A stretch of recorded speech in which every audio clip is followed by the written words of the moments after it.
porque en el 2007, Señor, cuando Él me conoció, Él abrió su corazón para enseñar todo lo que Él entendía, Señor, de tu palabra.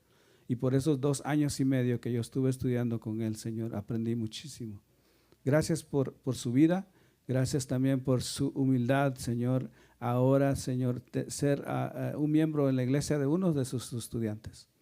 Gracias, Señor, porque Él se ha sometido al proceso de la predicación aquí en la iglesia de Orange Hills Covenant Church en español, y porque tú le has dado las palabras que hoy han de edificar nuestras vidas. Úsalo para tu gloria. Pon un tizón caliente en sus labios, Señor, y cada palabra que sale de su boca sea de edificación para cada uno de nosotros. En el nombre de Jesús te damos gracias. Amén. Amén. Gracias, Pastor Melvin. Le damos gracias a Dios. Primero, buenos días. Es un placer para mí estar con ustedes. Es un honor también compartir la palabra del Señor.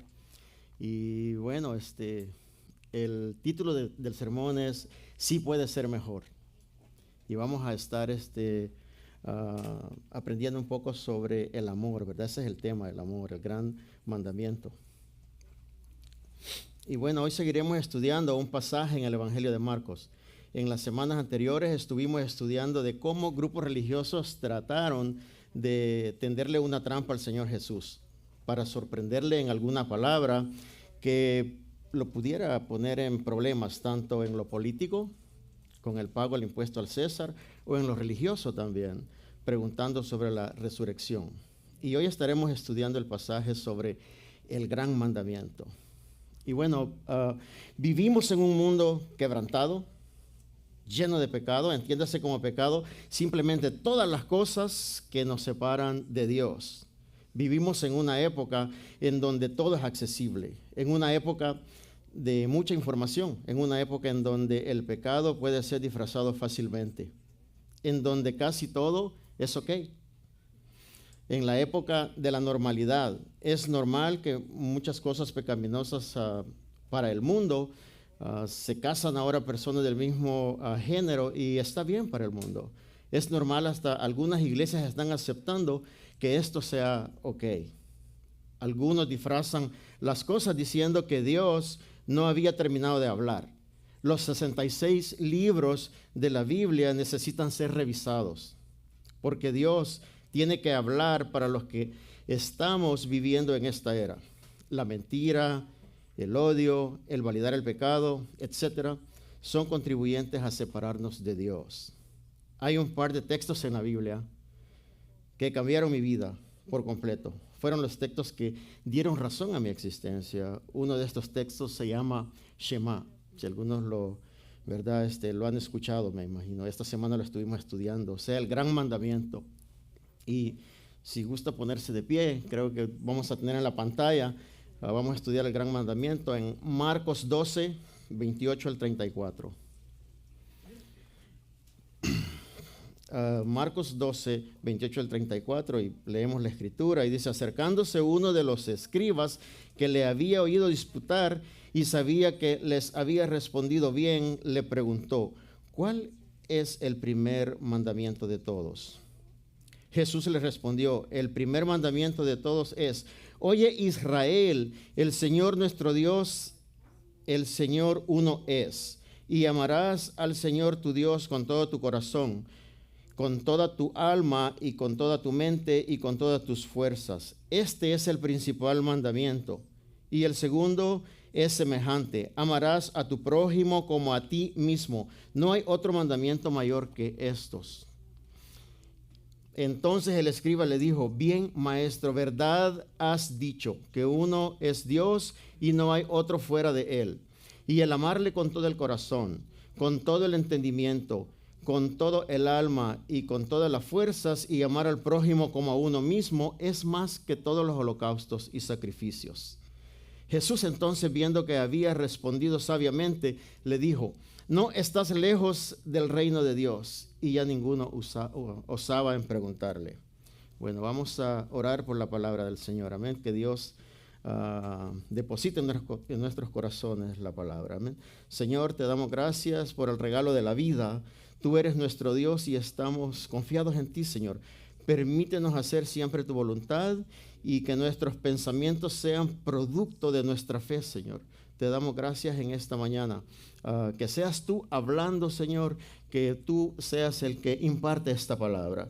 En el nombre de Jesucristo, amén. Señor, permítenos vivir en tu palabra hasta que tu palabra viva en nosotros. Pueden sentarse, pueden tomar asiento. Este es el párrafo de la Biblia que cambió mi vida por completo. Cuando lo leí, yo lo observé, lo analicé, lo interpreté, me di cuenta de lo que se trataba, de algo que yo necesitaba en mi vida para ser mejor. Entendí que había que amar a Dios con todo mi corazón, con toda mi mente, con todas mis fuerzas, pero aún había algo más, con toda mi alma. Sí que es como se escribe en griego, ¿verdad? Toda mi alma quiere decir todo mi ser. Estas son las 3 áreas con las que Dios manda que usemos para amarlo. Con todo el corazón, con toda la mente y con todas las fuerzas. Estas son las 3 áreas que definen y componen la personalidad del ser humano. Los niños judíos es lo primero que aprenden. Es tan importante que es lo primero que ellos les enseñan a sus padres. Los judíos tienen en el marco de la puerta este mandamiento, en los bordes de sus vestidos y hasta en el pelo, ¿verdad? Hasta en el pelo lo usan. Pero, ¿por qué es el mandamiento más importante?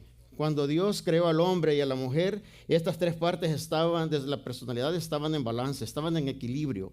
Pero cuando entró el pecado al mundo, estas 3 partes se desequilibraron. Entonces, algunos tenemos más voluntad que inteligencia, otros más inteligentes, menos voluntad. Y bueno, es un problema, porque no hay balance, no podemos actuar muy bien. Pero si logramos un equilibrio en estas 3 partes, podemos ser mejor. Hoy nos vamos a enfocar un poco más en nuestro corazón, o sea, en nuestras emociones. En el corazón habitan nuestras emociones. Y la Biblia dice en Marcos 15, 19, porque del corazón salen los malos pensamientos, los homicidios, los adulterios, las fornicaciones, los hurtos, los falsos testimonios, las blasfemias. La Biblia para todos dice, pero si la gente dice cosas malas, es porque es mala. Siempre están pensando en lo malo, en cómo matar, en cómo ser infieles en el matrimonio, en cómo hacer cosas indecentes o en cómo robar o insultar a otras personas, mentir a Dios, y a Dios no le agrada que la gente así le alabe. Amén. Eso es lo que dice la Biblia, ¿verdad?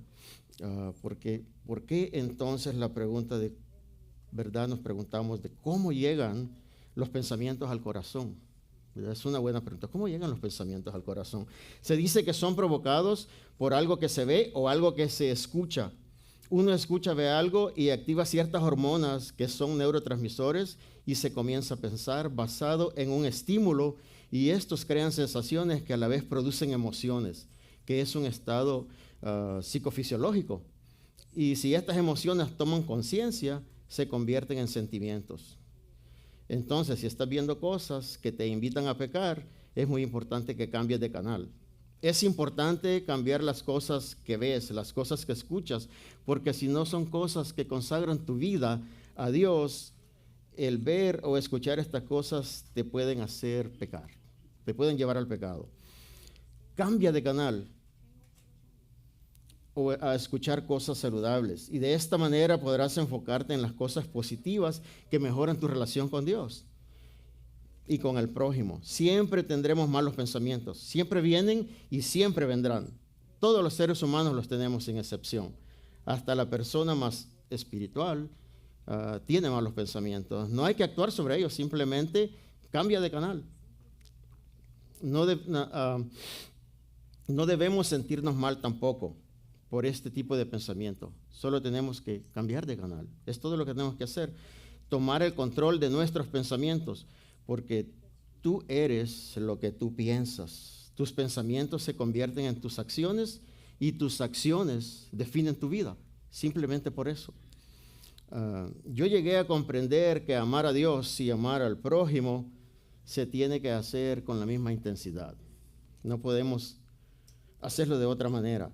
tenemos que amar al prójimo con la misma intensidad que amamos a Dios. Dios nos creó a su imagen y semejanza. Entonces nosotros somos semejantes a Él en la naturaleza humana a través de Jesucristo. Entonces tenemos que ser sensibles y amar a nuestros semejantes. Tenemos que ser conscientes de nuestras diferencias. Los hombres y las mujeres tenemos diseñado el cerebro diferente, ¿verdad?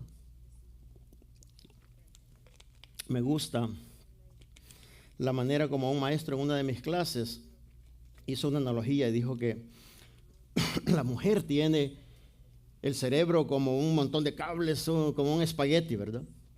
Y es fácil, lo tiene interconectado, ¿verdad? Y es fácil para ella ir manejando en el carro, mientras aplica el maquillaje, habla con una amiga en el celular y oye música. ¿Verdad? Hace muchas cosas, multitask, ¿verdad? Está en la intimidad y está pensando si los niños cenaron antes de ir a dormir o si le apagó el fuego a los frijoles. Somos diferentes, pero el hombre tiene el cerebro como cajitas, muchas cajitas, y no se topan unas con otras. Simplemente tiene cajitas y cuando el hombre quiere discutir sobre algo, solo abre lo que hay en esa cajita. Y tiene varias cajitas para el sexo, ¿verdad? Así está diseñado el cerebro. Y bueno, también tiene una cajita, la cajita de la nada, the nothing box. En esa cajita no hay nada y el hombre pasa con la televisión y pasa todos los canales y la mujer lo ve y dice, bueno, compréndelo, él está en la caja de la nada. Está haciendo, y la mujer se conflicta porque no lo puede entender y le dice, ¿qué estás haciendo? Y él le dice, nada. Hasta que Netflix viene, ¿verdad? Y le dice, ¿tienes alguna sugerencia que quieres ver, verdad? Bueno, por eso es que Netflix puso eso. Bueno, tenemos que amarnos a pesar de nuestras diferencias. Tenemos que entender que somos diferentes y tenemos que amarnos así. Si alguno dice, yo amo a Dios y aborrece a su hermano, es mentiroso. Pues el que no ama a su hermano, a quien ha visto, ¿cómo puede amar a Dios que no ha visto? Primera de Juan 4:20, ¿verdad? Mire, uno de mis maestros me dijo una vez, traté de encontrar a Dios y no lo encontré. Traté de encontrarme a mí mismo y no lo encontré. Pero después traté de encontrar al prójimo y encontré a los tres. Es algo muy que yo comprendí, ¿verdad? Parece que la clave de denotar de que estoy amando a Dios y que tengo amor por mí mismo tiene su indicador. Y ese indicador es, ¿cómo estoy amando al prójimo? ¿Cómo te estoy amando a ti? ¿Cómo soy contigo? Me gusta la definición de amor de Juan 3:16. Dice, porque de tal manera amó Dios al mundo que dio a su Hijo unigénito para que todo aquel que cree en Él no se pierda, mas tenga vida eterna.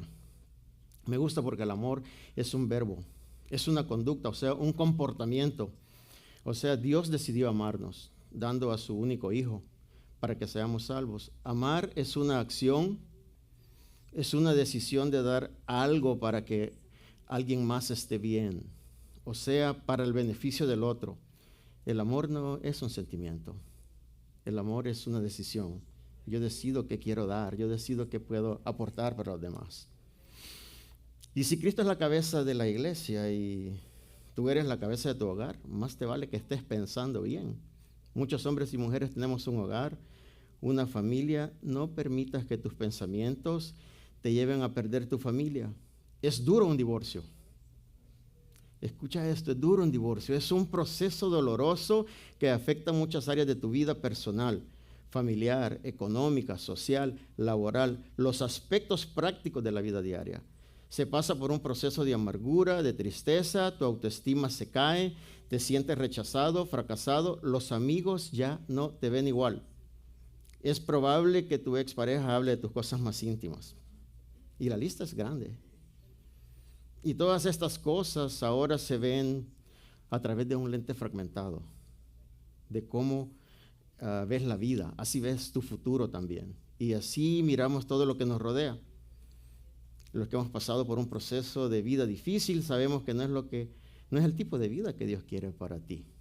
Dios quiere que tengas vida, y quiere que tengas vida en abundancia.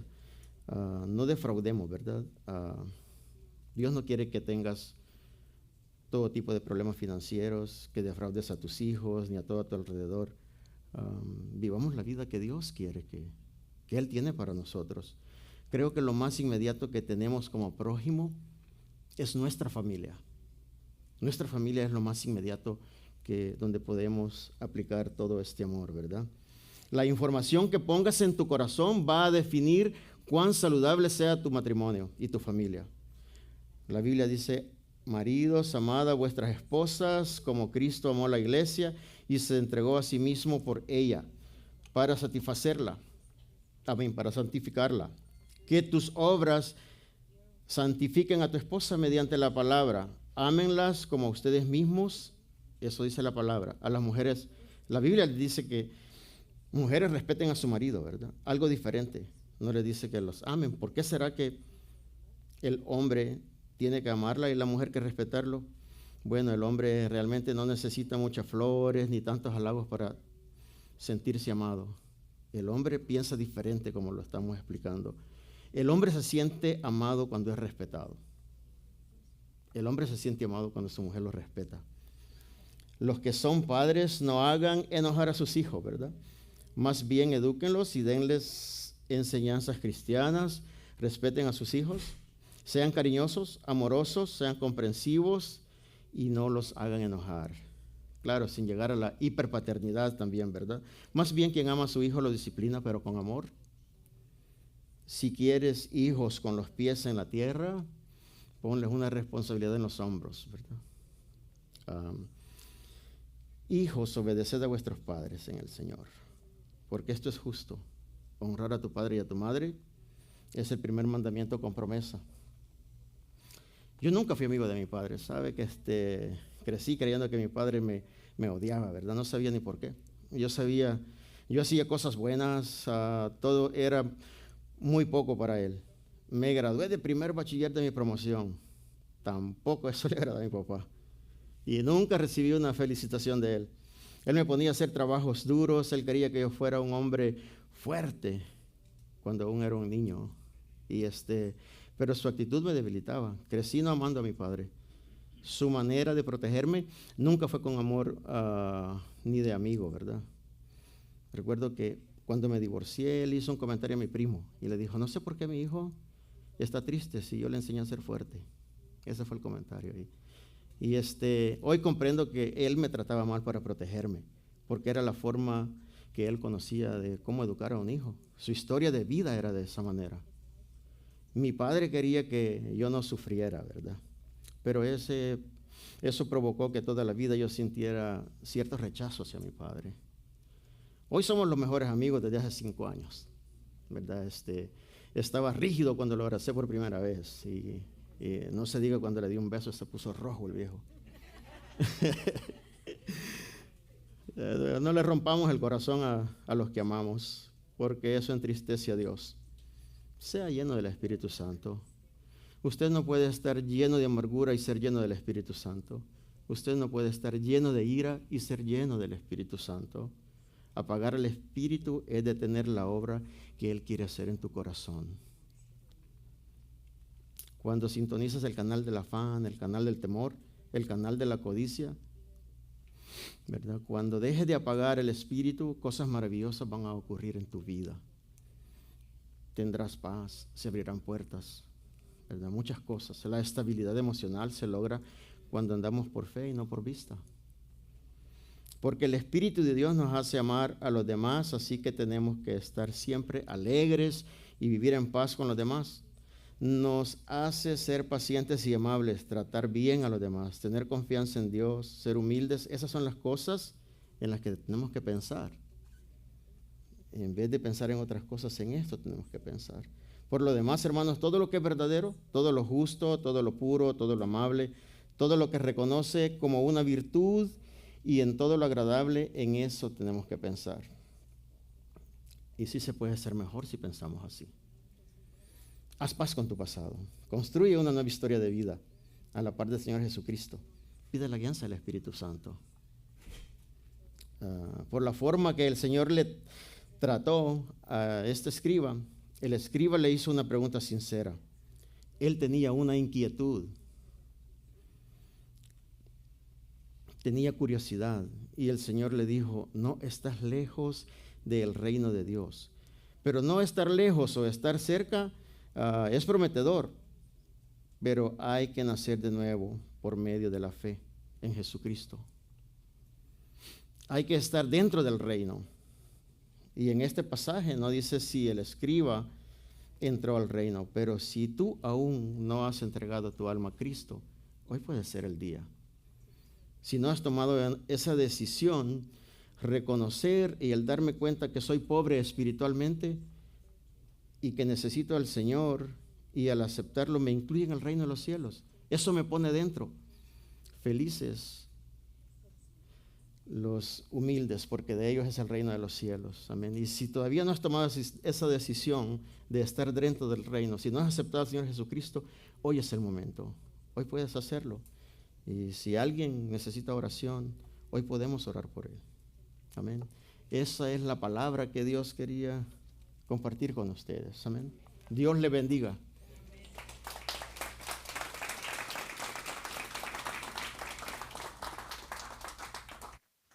Gracias, hermano Oscar. Jesús dice las palabras al escriba. Este era en inglés dice lawyer, era un abogado de la ley. O sea, era uno de los que conocía la ley más. Y Jesús termina diciéndole a este hombre, le dice: no estás lejos del reino de Dios. Quiero que se queden con eso, porque lo que no está diciendo Jesús a este hombre es: estás en el reino de Dios. De nada nos vale estar cerca del reino de Dios o no estar lejos.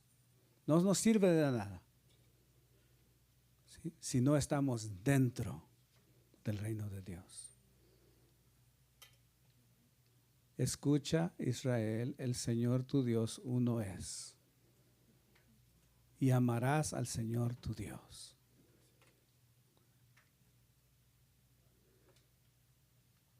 Si tú no has tomado una decisión por Cristo y te encuentras en este lugar, no es suficiente que estés cerca. No es suficiente que estés aquí si Cristo no está dentro. No salgas de este lugar sin haber hecho un compromiso personal con Cristo Jesús. Porque como dicen los profetas, aquellos con P chiquita, ¿verdad? Los Caifanes: afuera tú no existes, solo adentro. Bien que se la saben, ¿verdad? Mejor vamos a adorar al Señor. Si quieres hablar conmigo después del servicio, voy a estar acá. Si necesitas hacer una decisión por Cristo, acércate a alguien ahí donde estás, porque no es suficiente estar cerca, necesitamos estar dentro.